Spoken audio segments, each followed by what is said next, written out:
이 귀한 찬양처럼 우리 어려운 교회가 기쁨으로 온 세상에 나가서 주의 복음을 전파하는 귀한 사명을 주님 오실 때까지 잘 감당할 수 있기를 바랍니다. 여러분 아시는 대로 어제는 우리 1953년도에 정전협정이 있은 지 60주년이 되는 날입니다. 7월 27일입니다.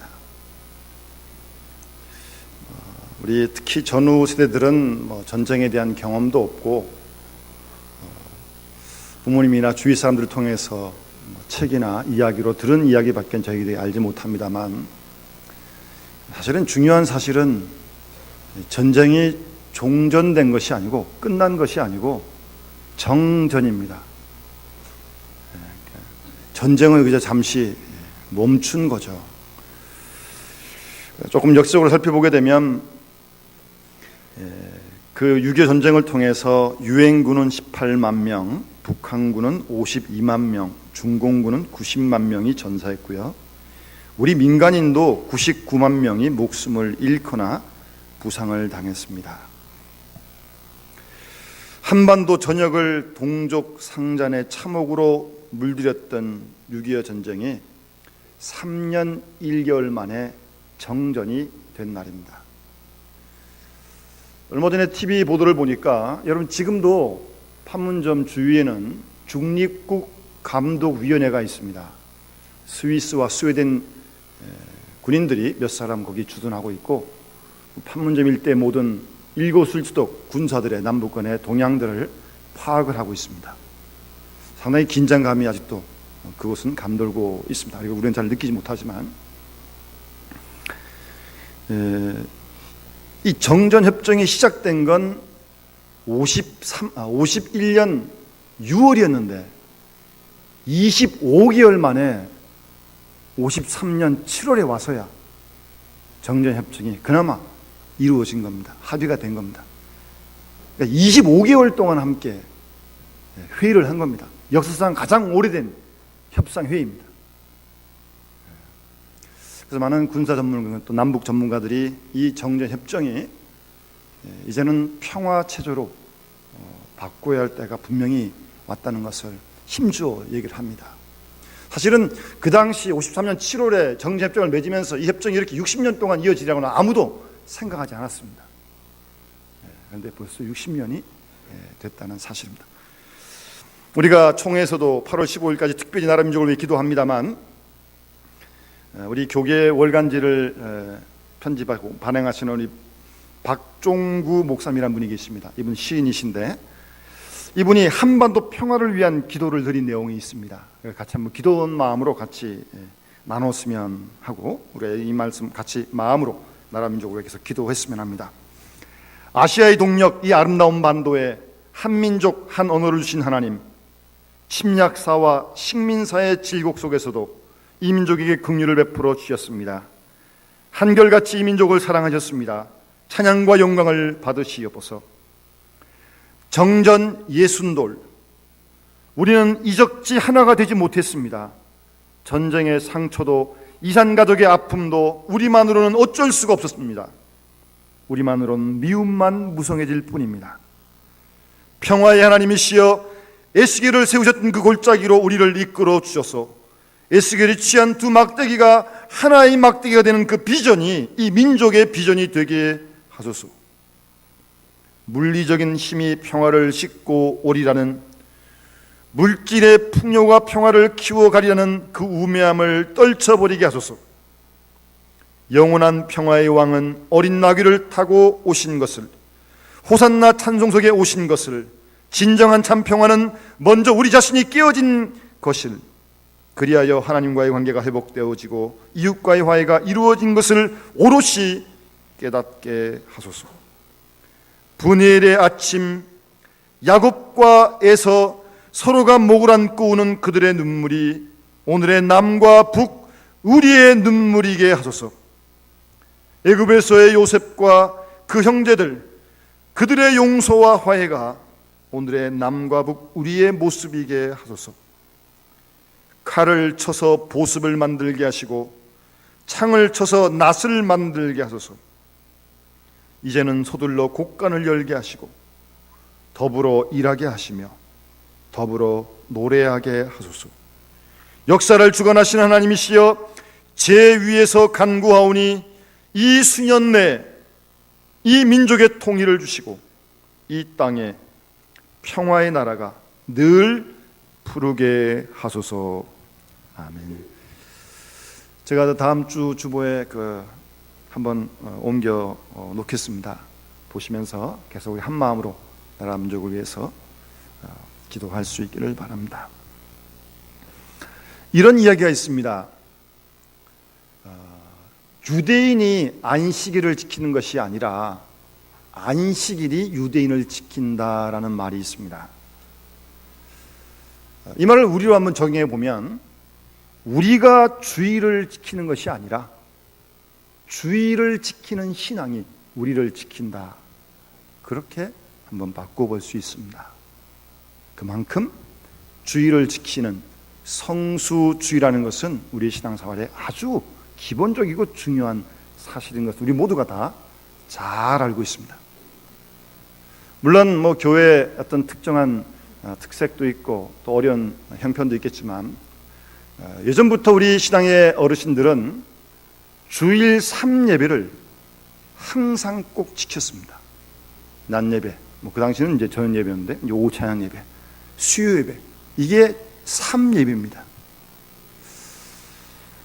우리 재직들은 특별히 이 일에 더 힘써야 할 것입니다. 우리가 주일을 지키는 것 가운데 가장 중요한 것이 지금 이 시간 하나님께 예배를 드리는 이 시간 아니겠습니까? 교회 와서 물론 많은 봉사를 합니다만 봉사가 최우선은 아닙니다. 봉사를 하되 예배가 더 먼저인 것은 우리가 항상 잊지 않고 기억해야 합니다.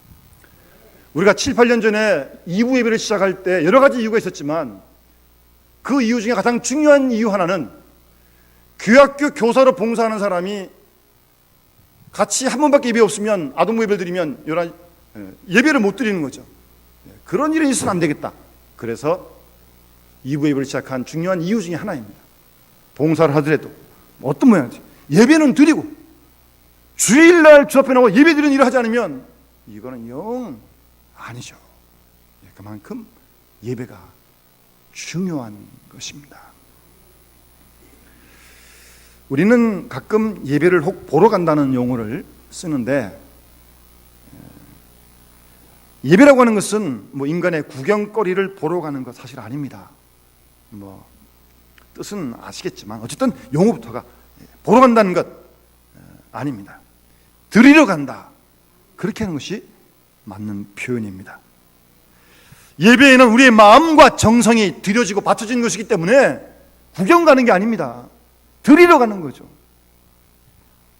월요일 예배 시간을 통해서 하나님의 마음과 우리 인간의 마음이 서로 이 자리에서 만나고, 하나님의 진실과 우리 인간의 성심이 서로 접촉하는 것이고, 하나님의 긍휼하심이 인간의 죄를 용서해 주시는 그러한 체험을 이 시간을 통해서 우리가 경험하는 것입니다.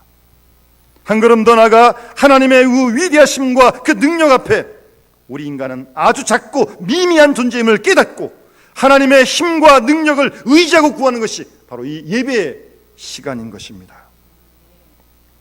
하나님의 거룩하심 앞에 인간의 속되고 추한 존재가 속량받고 새로워지는 새 피조물을 지음받는 그런 시간이 바로 예배의 시간입니다. 이 예배를 통하여 주님의 놀라운 사랑을 경험하는 감격이 있는가 하면, 하나님의 긍휼과 자비를 간구하는 간절한 마음도 있습니다. 또한 우리가 지은 죄에 대한 참회의 눈물이 있는가 하면, 진심으로 통회하고 잡아갈 때 우리 모든 허물과 죄의 용서가 선포되어지는 기쁨의 눈물도 있는 시간이 바로 이 예배의 시간입니다.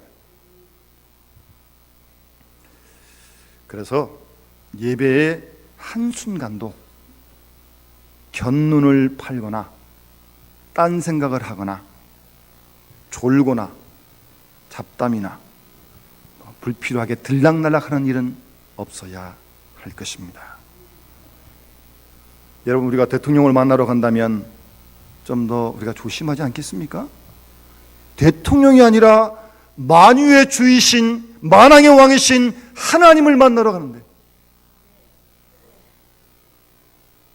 우리가 경솔하거나 소홀할 수 없는 그런 시간이 바로 예배의 시간입니다. 오늘 본문 말씀을 보게 되면 하나님을 성산에서 예배할지어다 라고 9절 말씀에 말씀합니다. 너희는 여호와 우리 하나님을 높이고 성산에서 예배할지어다 라고 말씀하고 있습니다. 그 말씀을 직역하면 하나님의 거룩한 산 앞에서 무릎을 꿇으라 하는 그런 말씀입니다. 성산이라고 하는 것은 하나님의 임재의 상징인 시온산을 말하는 것이고요, 오늘의 이 자리, 교회와 더 나아가면 우리의 삶의 자리도 바로 이 예배의 자리인 것입니다. 물론 교회에서 이 시간 예배를 드리지만 우리의 삶 자체가 예배가 되어야 된다면 우리는 어디서든지 하나님께 예배하는 것입니다. 예배는 하나님을 섬기는 것이고, 예배의 승리는 우리의 삶의 승리를 보장해 주는 것입니다. 우리 평생 교회에서뿐만 아니라 우리의 삶 속에서 하나님을 예배하며 사는 그런 성도들이 다 되어질 수 있기를 간절히 소원합니다. 오늘 보면 2절 3절 말씀 보시면 시온에 계시는 여호와는 위대하시고 모든 민족보다 높으시도다. 주의 크고 두려운 이름을 찬송할지니 라고 말씀하고 있는데, 예배하는 사람은 항상 찬양으로, 찬송으로 하나님을 예배하는 것입니다. 하나님의 높고 위대하신 그 이름을 찬송하는 것입니다. 찬송하면서 하나님께 예배를 드리는 것입니다. 하나님은 몇 사람이나 어떤 민족만의 하나님이 아니라 모든 민족과 나라의 하나님이신 것입니다. 그 하나님을 찬양하는 것이 우리의 신앙이며 우리의 복된 길인 줄 믿습니다. 진정으로 찬양하는 가운데 우리의 믿음이 성장하게 되고, 찬양하는 가운데 사탄의 모든 괴기를 이기게 될 것이고, 찬양하면서 하나님의 능력과 축복을 우리 모두가 체험하게 될 줄로 믿습니다. 그렇지 않고 불평과 불만이 우리의 마음을 지배하고 주둔한다면 우리의 모든 삶이 황폐해지고 말 것입니다. 그런 사탄을 우리의 마음속에서 몰아내는 무기와 능력은 하나님을 찬양하는 것입니다. 그 종교학자 마틴 루터는 우리가 찬양할 때 우리 주위의 모든 마귀들이 물러간다고 말씀하셨습니다. 루터가 종교개혁할 때도 많이 힘들었거든요. 그때 부른 가사가 뭡니까? 내 주는 강한 성이요 방패와 병기 되시니, 그런 찬송을 부르면서 사탄을, 마귀를 대적했던 것입니다. 자고로 믿음의 사람은 찬송의 사람입니다. 찬송은 조건과 제약이 없습니다. 어느 누구라도 찬양할 수 있습니다. 하나님은 우리의 찬양을 기뻐 받으시고 그 찬양을 늘 기다리시는 줄 믿습니다. 찬송이 없는 예배, 찬송이 없는 신앙생활, 불가능한 것이며 상상할 수 없는 것입니다. 가만 보면 개인적으로 그래 넉넉한 편은 아니지만 늘 마음 가운데 감사하며 찬양하는 그런 믿음의 식구들이 있습니다. 제가 신학교를 졸업하고 동교동에 있는 어떤 교회 전도사로 부임했었는데, 일찍 혼자 되셔서 3형제를 키워낸 집사님이셨습니다. 그때 교회 바로 옆에서 그때만 해도 그런 가게들이 많이 있었는데 요즘 그런 거 없죠. 이렇게 리아카에다가 이렇게 노점을 만들어 가지고 떡볶이나 뭐 이런 거 해서 이제 근데 그 집사님이 제가 이제 뭐 신방을 하거나 교회를 하면서 보면 언제나 얼굴이 밝아요. 그리고 늘 마음에서 찬양이 끊이지 않습니다. 아마 그래서 그런지 아이들이 많이 몰려와요. 혼자 되셔서 자녀 셋을 키우느라고 얼마나 힘드시겠어요. 그런데도 그 집사의 마음속에는 늘 감사와 기쁨이, 찬양이 끊이지 않았습니다. 그런가 하면요, 어떤 사람은 모든 게 다 갖춰져 있는데 삶이 아주 무미건조한 사람들이 있습니다. 어떤 여집사님이었는데 뭐 환경적으로나 뭐 아무런 가정이 문제 없습니다. 신방을 갔더니 무슨 운동 경기를 보고 있더라고요. 그러면서 그 집사님, 여집사님 하신 말씀이, 목사님 이거 운동 경기 끝나면 참 큰일이에요. 좀 뭘 할지 모르겠어요. 그런 집사님도 있으더라고요. 여러분, 너무나 순탄하고 너무 그런 속에서 마음에 감사가 없으면요, 그런 증상이 생길 수 있다고 합니다. 여러분 지금 어떤 형편에 있습니까? 여러분이 어떤 형편에 있든지 그 자리에서 하나님을 감사하며 하나님께 찬양할 수 있길 바랍니다. 물론 교회에서도 예배를 드리고 찬양하지만 우리 생활 속에서도 하나님을 찬양하며 예배하는 우리 모든 믿음의 식구들이 되어질 수 있기를 바랍니다. 그럼에도 불구하고 찬양할 수 있는, 그럼에도 불구하고 혼자 찬양하고 함께 찬양하는, 어떤 상황 속은 어디서나 하나님을 찬양하는, 불평과 불만을 다 내버리고 찬송으로 하나님의 성산에서 하나님께 예배하는 우리 믿음의 식구들이 다 되어질 수 있기를 간절히 축원합니다. 이어지는 말씀 보게 되면 6절 말씀, 그의 제사장들 중에는 모세와 아론이 있고 그의 이름을 부르는 자들 중에는 사무엘이 있는데 그들이 여호와께 간구하며 응답하셨다라고 말씀하고 있습니다. 기도와 간구를 중요시하는 구약성에 나오는 인물들, 중보기도자들 몇 사람을 소개합니다. 모세와 아론과 사무엘을 소개하면서 기도로 예비하는 삶을 말씀하고 있습니다. 모세와 아론과 사무엘은 모두 다 중보 기도하는 사람이었습니다. 사무엘은 사무엘상 12장 23절 말씀에 나는 너희를 위하여 기도하기를 쉬는 죄를 요 앞에 결단코 범치 않겠다라고 그렇게 기도했고요. 모세도 출애굽기 32장에 보면 그러나 이제 그들의 죄를 사하시고 그렇지 아니하시오면 원하건대 주께서 기록하신 책에서 제 이름을 지워주십시오라고 범죄한 이스라엘 백성들을 위해서 간절히 중보 기도하는 사람이었습니다. 하나님께 예배하는 사람은 기도하는 사람입니다. 자신만을 위해 기도할 뿐만 아니라 자신을 넘어서 이웃과 교회와 이민족을 위해 중보하는 기도의 사람들이 진정 예배하는 사람들입니다. 영국의 유명한 찰스 스펀저 목사님께서 어느 날 농촌을 방문하다가 바람개기가 달려있는 걸 보았습니다. 빙빙 돌아가지 않습니까? 그런데 그 꼬리에 하나님은 사랑이시다라는 꼬리를 달아놨어요. 그것을 보고 목사님께서 못마땅해서 그 농부를 보고 형제여, 하나님의 사랑이 이 바람개비처럼 변덕이 많다는 그런 뜻이요? 라고 그렇게 물었습니다. 그랬더니 농부는 이렇게 대답을 합니다. 그게 아닙니다. 바람이 어느 방향에서 불든지 다 하나님의 사랑이라는 뜻입니다. 라고 그렇게 대답을 해 주었다고 합니다. 하나님께서는 우리의 연약함, 우리의 모든 형편을 다 알고 계십니다. 인생의 무거운 짐을 지고 휘청거리는 우리의 형편을 누구보다도 더 잘 아시는 하나님이십니다. 이제 더 이상 고집을 부리거나 내 방법대로 하려고 하지 말고 하나님 앞에 다 무거운 짐 내려놓고 하나님의 방법으로 우리가 살아가야 할 것입니다. 모세와 아론과 사무엘같이 하나님께 기도하는 삶으로 말입니다. 그들의 기도를 응답하신 하나님께서 반드시 우리의 모든 기도를 들으시고 좋은 것으로 응답하실 줄 믿습니다. 모세와 아론과 사무엘처럼 기도로 하나님의 성산에서 언제나 그리고 평생 예배드리는 성도들이 다 되어줄 수 있기를 간절히 소원합니다.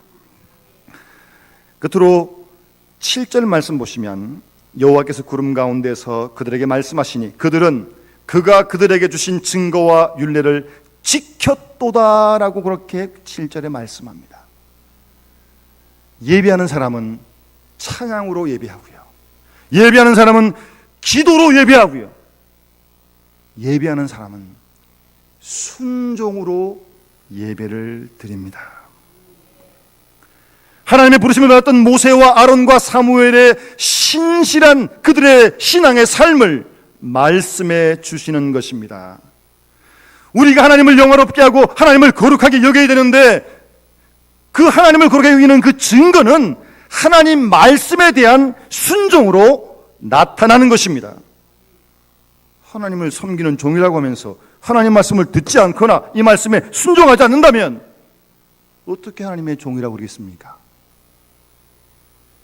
불순종은 하나님께도 물론 영광 가리는 일이지만 본인에게도 불행입니다. 여러분 신명기 28장을 집에 가서 잘 한번 읽어보십시오. 말씀을 순종한 자에게 하나님 주신 보고 쭉 말씀하시고 뒤에 가서 말씀에 불순종한 자에게 하나님 주시는 무서운 심판을 말씀하고 있습니다. 우리가 하나님 말씀에 불순종하면서 하나님께 예배 드릴 수 없습니다. 하나님은 그런 예배 결단코 받지 않으십니다. 이스라엘 백성들이 손에 피가 가득한 채로 날마다 제사를 드렸습니다. 하나님은 그런 제사를 역겨워하셨습니다. 예배는 드리면서 제사는 드리면서 나가서 사람들 다 빼앗고 괴롭히고 손에 피가 가득하고 그렇게 드린 예배 제사 하나님께서 안 받으시겠다는 겁니다. 자녀와 성도는 순종할 때 은혜 받고 축복을 받는 것입니다. 거역하거나 불순종의 삶이 되어서는 안 될 것입니다. 모든 일에 불순종으로 일관되어 있다면 이는 더없이 힘들고 비극적인 일입니다. 하나님의 말씀을 나에게 맞추려고 그러지 마시고요, 나를 하나님 말씀에 맞추어야 합니다. 사무엘상 15장 22절 말씀에도 순종이 제사보다 낫다고 말씀하지 않습니까? 순종이 제사보다 낫습니다. 순종은 순종으로만 채울 수 있죠. 순종은 경력이나 직분이나 다른 것으로 대체할 수 없습니다. 순종하는 삶 속에는 사람 사이의 관계를 더 돈독하게 해주는 그런 능력이 깃들어 있습니다. 부모를 향한 자녀의 순종이 그렇고 남편을 향한 아내의 순종이 마찬가지입니다. 그러나 가장 근본적인 순종은 하나님을 향한 순종입니다. 바로 그 순종의 삶 속에 놀라운 삶의 변화가 약속되어 있기 때문입니다. 순종할 때요. 우리 모두는 무엇보다도 하나님 주신 말씀 가운데 가장 중요한 말씀인 하나님을 사랑하고 이웃을 사랑하는 그 계명에 우리가 순종해야 합니다. 이 모든 계명이, 이 말씀이 다른 모든 말씀보다 우선되기 때문입니다. 그런데 나에게 손해를 끼치고 나에게 좀 좋지 않게 하는 사람 사랑하기가 참 쉽지 않습니다. 잘 안 됩니다. 아니, 우리 마음속에는 그런 것들은 아예 안 된다고 생각하는지 모르겠습니다. 여러분, 우리의 마음이 항상 치열한 영적 싸움의 현장임을 잊지 말아야 합니다. 우리의 마음을 바꾸지 못하도록 방해하는 사탄의 역사가 항상 우리 마음 가운데 일어나고 있다는 사실을 기억하시기 바랍니다. 사탄은 인간의 생각의 기능 가운데, 인간의 기능 가운데 이성과 감정과 의지가 있는데 이성, 생각의 영역을 자주 공격을 합니다. 그래서 우리 생각 속에 지약된 생각을 집어넣고 그 생각이 우리의 행동을 지배하게 만듭니다.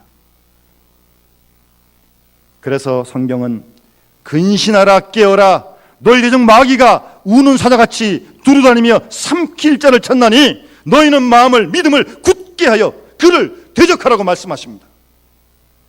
여러분 생각 속에 어떤 죄악된 생각이 들 때마다 우리가 하나님 말씀으로 그 생각을 대적을 해야 됩니다. 그 생각을 자꾸 담아두다 보면 그 생각이 꼬리에 꼬리를 물고, 그래서 그 생각이 우리로 하여금 악한 행동을 하게 하는 것입니다.